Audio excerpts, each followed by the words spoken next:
Tinju Naga Penggetar Langit. Bagian 42. Kalian berdua mendapat kartu kuning. Dan bila tidak bertarung lagi, maka aku akan mendiskualifikasi kalian, katanya dengan jengkel.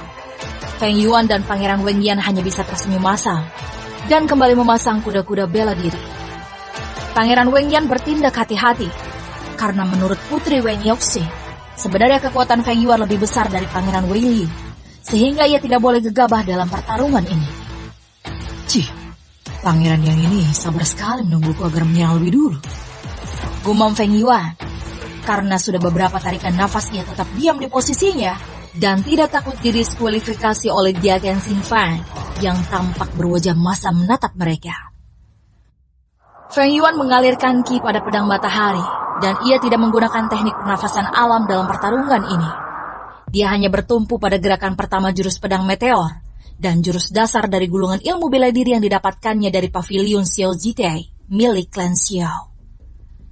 Feng Yuan menebas lantai panggung latih tanding, sehingga bongkahan-bongkahan batu gunung yang telah dibentuk menjadi datar itu hancur berkeping-keping.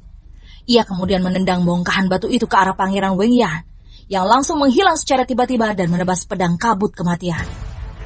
Cepat sekali, gumam Feng Yuan menggunakan gerakan pertama jurus pedang meteor, gerakan mengelak, sehingga nyaris saja ia akan direinkarnasi untuk kedua kalinya, dan Xiao Yu menahan nafas saat melihat gerakan yang sangat cepat dari Pangeran Wengyan tersebut.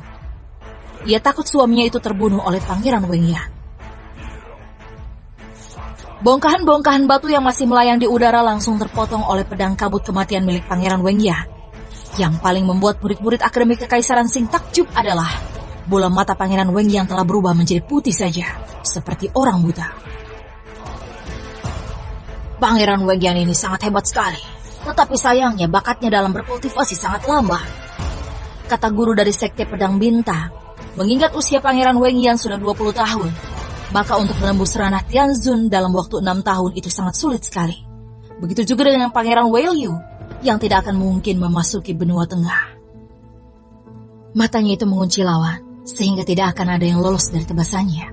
Tetapi Feng Yuan telah menguasai gerakan pertama pedang meteor yang juga menitik beratkan pada kecepatan, sehingga masih sulit menebak siapa pemenang di antara keduanya. Saut guru Sekte Cahaya Surgawi yang selalu diam saja sejak tadi. Tetapi kini, ia sangat tertarik melihat pertarungan keduanya. Semua guru dari benua tengah tampak antusias menontonnya, karena kedua peserta sama-sama kuat, dan juga menitik beratkan pada gerakan yang sangat cepat, sehingga membutuhkan konsentrasi tinggi dan ketenangan jiwa, agar tidak menjadi bumerang pada penggunanya. Pangeran Wengyan kembali menyarungkan pedang kabut kematian dan diam di posisinya berdiri, sehingga Feng Yuan mengerutkan keningnya. Untung saja ia sudah memiliki pengalaman bertarung yang banyak melawan siluman maupun saat latih tanding di klan Feng dulu, sehingga ia masih bisa bersikap tenang saat menghadapi serangan Pangeran Wengyan tadi.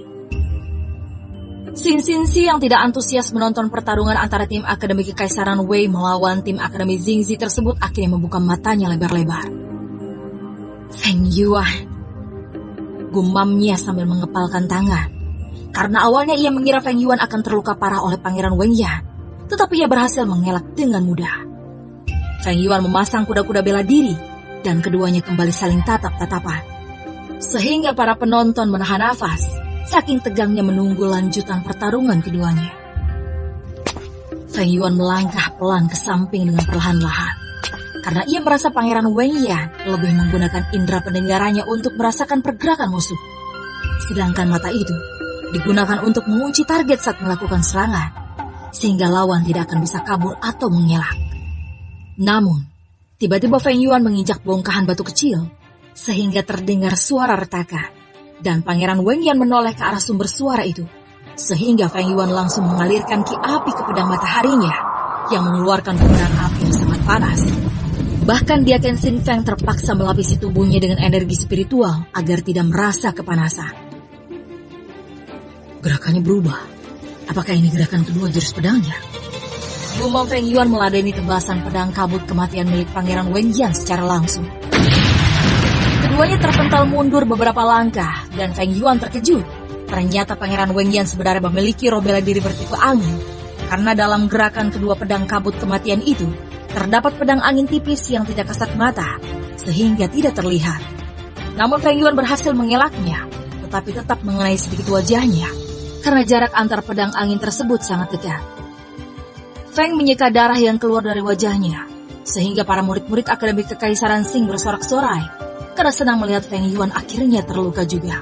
Walaupun ini hanya luka gores saja, yang tidak perlu penanganan khusus untuk mengobatinya. Namun setelah beberapa saat sorakan penonton berhenti, karena tiba-tiba Pangeran Wengyan memuntahkan seteguk darah, sehingga mereka sangat terkejut. Bukankah yang terluka adalah Feng Yuan? Kenapa bisa Pangeran Wengyan yang memuntahkan seteguk darah itu? Mungkinkah Feng Yuan menggunakan artefak khusus lagi? Bisa jadi. Murid-murid Akademi Kekaisaran Qing berspekulasi. Karena saat berada di alam rahasia Heidong, Feng Yuan selalu lolos dari siluman yang memiliki basis kultivasi lebih tinggi darinya. Guru dari Sekte Cahaya Surgawi tersenyum dan berkata, sepertinya murid yang bernama Feng Yuan lebih memiliki pengalaman bertarung daripada Pangeran Wengyan. Bukan lebih banyak lagi, tetapi sudah sangat berpengalaman. Karena ia menyadari pedang angin yang tidak terlihat oleh mata itu hanya dengan merasakan perubahan energi spiritual di sekitarnya. Dan setelah menangkis tebasan pedang tersebut, Feng Yuan memanfaatkan kobaran api yang memecahkan konsentrasinya dan melepaskan sebuah serangan tapak tangan yang mengandung energi spiritual yang cukup kuat, sehingga Pangeran Wengyan mengalami luka dalam. Benar, pemenangnya sudah terlihat dan pertarungan tidak perlu dilanjutkan lagi, karena itu akan membuat luka Pangeran Wengyan makin parah, sahut guru dari Sekte Pedang Bintang. Murid-murid Akademi Kekaisaran Qing sangat terkejut mendengarnya. Ternyata Pangeran Wengyan sedang mengalami luka dalam. Pantaslah ia langsung memuntahkan seteguk darah. Itu adalah tapak iblis pertama, api magma. Dan Pangeran Yan akan merasakan dadanya seperti terbakar. Kalau ia tahu bahwa jurus yang kugunakan untuk mengalahkan dirinya adalah salah satu dari 10 jurus dasar dari klan Xiao, mungkin dia akan berhenti menjadi pangeran dan menjadi kasing saja. Gumam Feng Yuan dengan seringgai tipis di wajahnya, sehingga para murid-murid Akademi Kekaisaran Qing mengira ia sedang mengejek mereka. Dia Ken Xing Feng menghampiri Pangeran Wengyan dan berkata, apakah kamu masih sanggup melanjutkan pertarungan atau menyerah saja? Karena ia melihat Pangeran Wengyan masih memegang dadanya, dan kedua bola matanya juga telah berubah menjadi normal. Pangeran Wengyan melambaikan tangannya, tanda untuk menyerah. Karena untuk berbicara saja ia merasa kesulitan. Sehingga dia Ken Xing Feng memegang dada Pangeran Wang untuk memeriksa kondisi tubuhnya. Ini, dia Ken Xing Feng menarik nafas dalam-dalam. Kalau tidak cepat ditangani bisa merusak paru-parunya. Gumam dia Ken Xing Feng sembari memberikan pil penyembuhan tingkat rendah pada Pangeran Wengyan. Dia Ken Xing Feng kemudian berkata, pemenang pertarungan ini adalah Feng Yuan dari tim Akademi Kekaisaran Wei. Sehingga skor menjadi 3-1 dan pertarungan terakhir tidak perlu dilanjutkan. Pangeran Wei Lui sangat senang mendengarnya, karena ia bisa menyimpan tenaganya untuk babak final, dan sekalian akan menjadi kartu as dalam tim mereka, karena ia yang belum menunjukkan kekuatannya.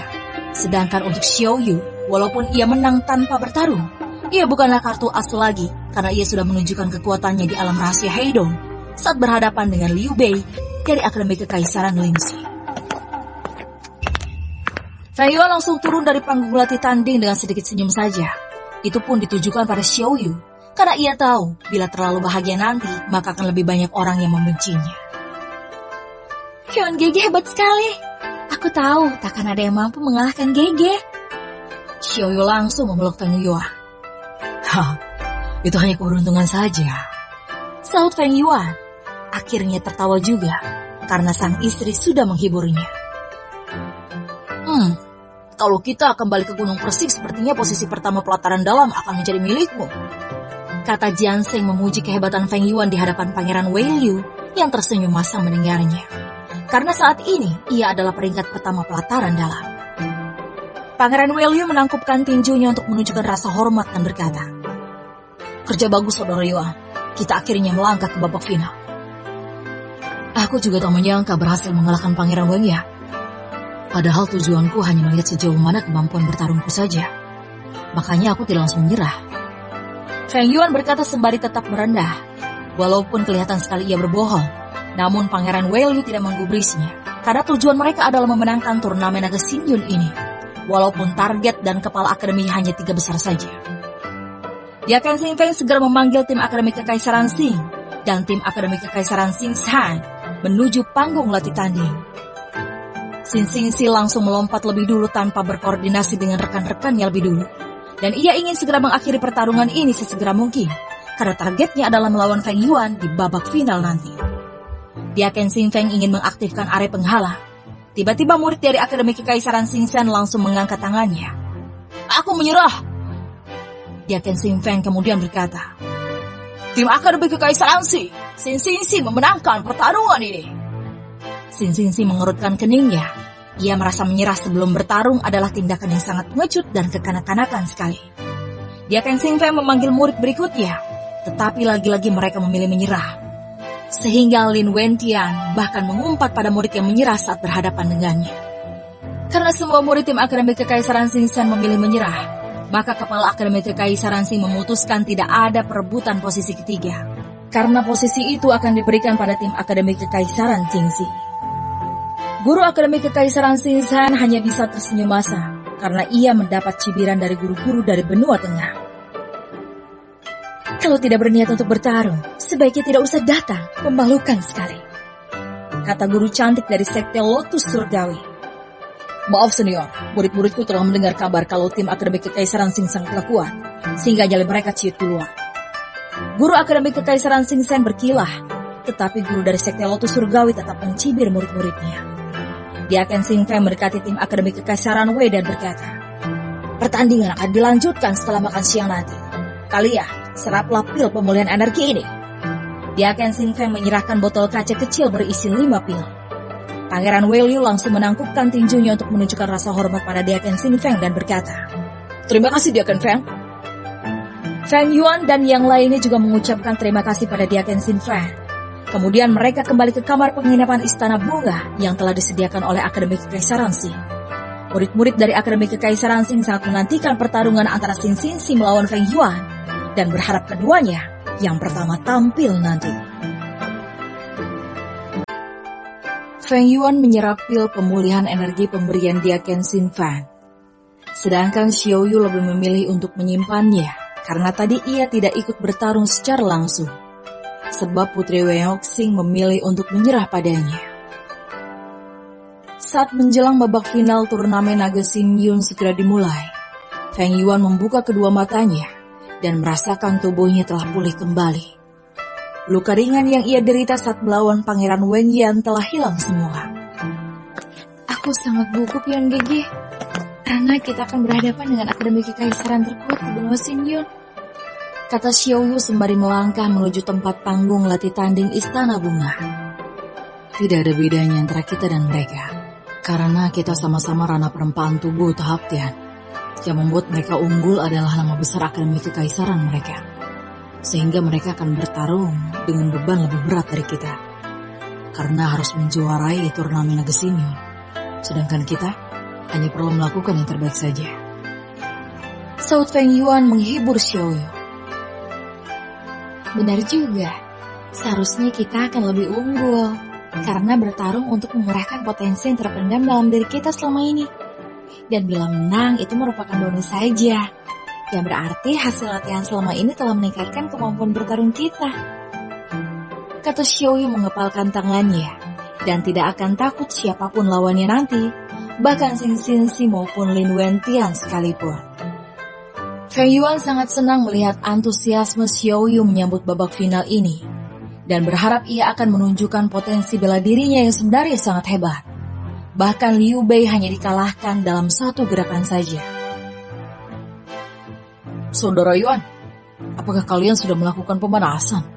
Karena aku melihat saudara Yu tampak bersemangat sekali, berbeda dengan seseorang yang seperti anak ayam baru menetas di cangkangnya saja."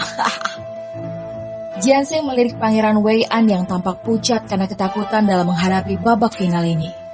Feng Yuan menepuk pundak Pangeran Wei An dan berkata, "Sudahlah, jangan dijadikan beban. Anggap saja sedang latihan dan kalah menang itu biasa." Pangeran Wei An merasa sedikit lega mendengarnya, karena ia terlalu memikirkan hasil akhir turnamen Naga Xingyu, padahal pertarungan saja belum dimulai. Tim Akademi Kekaisaran Wei kemudian memasuki tempat babak final turnamen Naga Xingyu itu diadakan. Dan para penonton yang merupakan murid pelataran dalam serta pelataran luar Akademi Kekaisaran Qing telah memadati tempat itu. Mereka langsung memberikan tepuk tangan meriah. Walaupun mereka sebenarnya sangat membenci Feng Yuan, tetapi mereka juga sangat berterima kasih karena akan disuguhi pertarungan yang sangat hebat dari kedua tim Akademi Kekaisaran. Tim Akademi Kekaisaran Qing sudah lebih dulu tiba di dekat panggung latih tanding. Begitu juga di tempat duduk VVIP, semua telah di sana, termasuk tamu dari benua tengah. Guru Wei An berdiri dari tempat duduknya sembari melambaikan tangan dan berkata, "Semangat dan lakukan yang terbaik." Feng Yuan dan rekan-rekannya langsung menangkupkan tinju untuk menunjukkan rasa hormat pada Guru Wei An dan berkata, "Baik Guru Yang, kami akan berjuang suatu tenaga." Dia Ken Xing Feng kembali bertindak sebagai wasit dalam pertarungan ini. Dia langsung melayang di atas panggung latih tanding dan berkata, "Babak final turnamen Naga Xingyu dimulai, dan aturan pertarungan tetap sama seperti babak semifinal. Tim yang memperoleh kemenangan terbanyak akan menjuarai turnamen Naga Xingyu ini." Para penonton segera bertepuk tangan meriah dan memberikan yel-yel dukungan pada tim Akademi Kekaisaran Qing, sedangkan tim Akademi Kekaisaran Wei hanya didukung oleh Guru Wei An saja. "Tim Akademi Kekaisaran Wei, siapa yang akan maju lebih dulu?" Dia Ken Xing Feng menoleh ke arah mereka. Pangeran Wei Liu langsung melompat ke panggung latih tanding, karena ia sudah tidak sabar untuk menunjukkan kekuatan yang sebenarnya. Sebab di babak semifinal ia tidak ikut bertarung, karena timnya telah menyabet 3 kemenangan, yang berarti pihak Akademi Kekaisaran Jingzi sudah tidak bisa lolos ke babak final. Feng Yuan yakin yang akan maju adalah Xing Xingxi atau Lin Wentian, karena Pangeran Wei Liu adalah peringkat pertama di pelataran dalam Akademi Kekaisaran Wei, sehingga tidak mungkin mereka akan meremehkan kekuatannya. Namun tiba-tiba Feng Yuan membelalakan matanya, karena yang muncul malah peringkat ketiga pelataran dalam Akademi Kekaisaran Qing, dan bukan nama yang ia sebutkan tadi. Kenapa mereka malah mengirim dia? Apakah Xing Xingxi telah menargetkan diriku? Gumam Feng Yuan menatap ke arah Xing Xingxi yang langsung melotot menatapnya, sehingga Feng Yuan langsung mengalihkan tatapannya ke panggung latih tanding. Sial, wanita itu benar-benar memiliki dendam berkarat padaku. Gumamnya merasa bulu kuduknya berdiri. Mungkin Xing Xingxi saat ini sedang mengumpatinya dalam hati. "Murid Akademi Kekaisaran Qing, Yu Jingtian," sapanya sembari menangkupkan tinjunya untuk menunjukkan rasa hormat pada lawan tandingnya. Pangeran Wei Liu juga melakukan gerakan yang sama dan berkata, "Murid Akademi Kekaisaran Wei, Wei Liu, bukankah dia yang terkuat di pelataran dalam Akademi Kekaisaran Wei?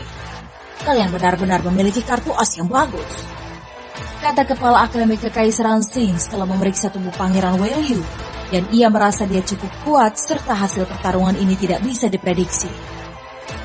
Namun ia sudah berumur 20 tahun, sehingga tidak memiliki harapan lagi memasuki benua tengah, sahut guru cantik dari sekte Lotus Surgawi. Mudah-mudahan saja ia bisa mengimbangi kehebatan murid dari Akademi Kekaisaran Qing yang telah terkenal menjadi yang terkuat di benua Xingyu, sahut Guru Wei An yang merendah, karena muridnya dipuji oleh kepala Akademi Kekaisaran Qing, sedangkan untuk guru dari Lotus Surgawi, ia hanya tersenyum saja menanggapinya. Guru dari Lotus Surgawi itu hanya ingin menantikan pertarungan dari Xiao Yu maupun Xing Xingxi, dan kalau bisa keduanya saling bertarung, siapakah yang terhebat dari kedua murid yang akan diincar oleh sekte Lotus Surgawi tersebut. Di panggung latih tanding, dia Ken Xing Feng segera mengaktifkan arai penghalang dan kemudian berkata, "Acara baku hantam dimulai." Dia tak mau repot-repot mengulangi aturan pertarungan, karena yakin mereka telah mengetahuinya.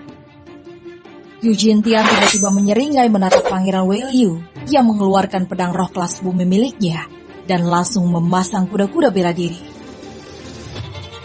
Dia sepertinya meremehkan kemampuan. Gumam Pangeran Wei Liu memperhatikan Yu Jintian yang tidak memasang kuda-kuda bela diri, dan malah berjalan dengan santai mendekatinya, sembari meneteng pedang besar serta panjang, sehingga ujung pedang mengeluarkan bunyi nyaring saat diseret olehnya. Mati! Ya! Yu Jingtian melompat ke arah Pangeran Weiliu sembari mengayunkan pedang yang terlihat sangat berat itu, dan kobaran api hitam menyelimuti pedang itu. Pangeran Weiliu memejamkan matanya dan mengalihkan api pada pedangnya. Sesaat kemudian, ia telah beradu tebasan dengan Yu Jingtian, sehingga menghasilkan ledakan api besar, karena kedua-duanya memiliki roh bela diri bertipe api. Pangeran Weiliu dan Yu Jingtian sama-sama terpaksa mundur beberapa langkah setelah keduanya beradu tebasan pedang. Baik Pangeran Weiliu maupun Yu Jingtian memuntahkan seteguk darah. Apakah Pangeran Liu akan baik-baik saja, Yuan Gege? Tanya Xiao Yu. Itu hanya luka ringan saja kok. Sahut Feng Yuan yang tak menyangka ternyata cara bertarung Pangeran Weiliu adalah menyerang langsung pada lawannya, mengandalkan kekuatan besar yang ia miliki. Dia belum banyak memiliki pengalaman bertarung hidup dan mati, sehingga terlalu percaya diri dengan kekuatannya. Gumam Feng Yuan menilai kelemahan Pangeran Weiliu, namun untung saja lawannya juga memiliki cara bertarung yang sama dengannya, langsung hantam tanpa memikirkan strategi lebih dulu. Oh, aku mengira Anda adalah Pangeran Maja. Ternyata Anda adalah orang ketiga yang mampu membuatku terluka, kata Yu Jingtian menyikat darah yang keluar dari mulutnya. Oh, terima kasih atas pujiannya, sahut Pangeran Weiliu yang juga menyikat darahnya yang keluar dari mulutnya.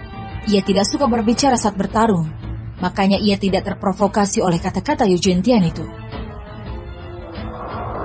Pangeran Weiliu memejamkan matanya, mengalirkan lebih banyak energi spiritual ke seluruh tubuhnya, dan matanya memerah seperti api, serta muncul sepasang sayap di punggungnya.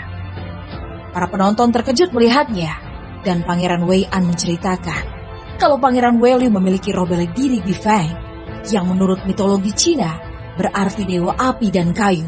Tetapi untuk saat ini, Pangeran Weiliu belum berhasil mengaktifkan roh bela diri kayunya. Bifeng terlihat seperti burung bangau bermahkota merah dengan paruh putih, dan badannya berwarna biru dengan bintik merah. Yu Jingtian tersenyum lebar melihat perubahan pada tubuh Pangeran Weiliu, dan api hitamnya makin berkobar di pedang besar miliknya. Sedangkan Pangeran Weiliu langsung melesat ke arahnya dengan 2 kali lebih cepat dari sebelumnya. Ledakan demi ledakan terjadi saat kedua pedang mereka saling beradu. Tetapi Pangeran Weiliu terlalu cepat, sehingga Yu Jingtian mulai merasa kewalahan. Ayunan pedang besarnya itu sering tidak mengenai sasaran yang telah ia kunci, sehingga tubuhnya dipenuhi oleh luka sabetan pedang milik Pangeran Weiliu. Sisi melambaikan tangan dari bawah panggung pada Yu Jingtian, yang memberikan petunjuk untuk segera menyerah, karena percuma saja melanjutkan pertarungan dengan kondisi tubuhnya dipenuhi oleh luka-luka. Dia takut nanti Pangeran Weiliu malah merusak basis kultivasi Yu Jingtian, karena ia mengira murid-murid Akademi Kekaisaran Wei tersebut sama seperti Feng Yuan, murid yang barbar, tak akan segan-segan melukai lawannya seperti memotong tangan Ludong dan membuat Pangeran Wei Yan menderita luka dalam. Pangeran Weiliu terbang di udara dan meluncur dengan cepat ke arah Yu Jingtian. Ia bersiap melakukan tebasan ke arah punggungnya, karena ia tidak mengetahui keberadaan Pangeran Weiliu saat ini. Aku menyerah! Teriak Yu Jingtian. Tapi Pangeran Weiliu sudah mengayunkan pedangnya, sehingga tidak mungkin lagi membatalkan serangan itu. Sehingga para penontonnya langsung menahan nafas. Begitu juga dengan Yu Jingtian, yang langsung membelalakkan matanya karena tak menyangka akan mati di sini. Bersambung